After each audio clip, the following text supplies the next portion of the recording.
9 August আরজি করে যে নারকীয় ঘটনা ঘটেছে সেই ঘটনার সাক্ষী থেকেছে শহর কলকাতা তো বটেই, গোটা রাজ্য গোটা দেশ। এবং আরজিকর কাণ্ডের প্রতিবাদে উই ওয়ান্ট জাস্টিস এই দাবিকেই সামনে রেখে গোটা দেশ কার্যত আলোড়িত। শহরের রাজপথে বারবার মিছিল বেরোচ্ছে, স্বাস্থ্য ভবন অভিযান করছেন চিকিৎসকেরা। আর এসবের মধ্যেই আজকে সুপ্রিম কোর্টে আরজিকর ইস্যু নিয়ে দ্বিতীয় শুনানি। কিন্তু আরজিকরের মতো ঘটনা যখন ঘটছে, যখন গোটা দেশে এইরকম তোলপাড় হচ্ছে, কিন্তু তার ফলেও এই নারকীয় ঘটনা কি আদেও থামছে? কারণ ফের ধর্ষণের অভিযোগ উঠলো এবার বোলপুরে। পাঁচশোয়া পঞ্চায়েতের করিমপুর গ্রামে এক গৃহবধূকে ধর্ষণের অভিযোগ।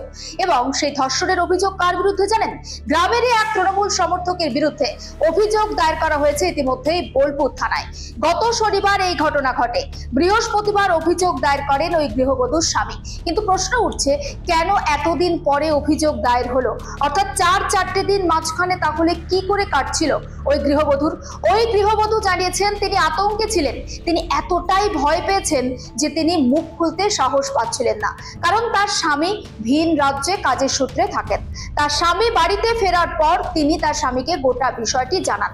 আর তারপর ওই গৃহবধূর স্বামী বোলপুর থানায় অভিযোগ দায়ের করে। শুধু তাই নয়, ওই গৃহবধূ আরো অভিযোগ করেছেন তাকে ওই তৃণমূল সমর্থক কুপ্রস্তাব দিতেন, দীর্ঘদিন ধরে তাকে উত্ত্যক্ত করতেন, আগ্নেয়াস্ত্র দেখিয়ে একটি গোয়াল ঘরে তাকে ধর্ষণ করা হয়েছে, নগ্ন অবস্থায় তার ছবি তোলা হয়েছে।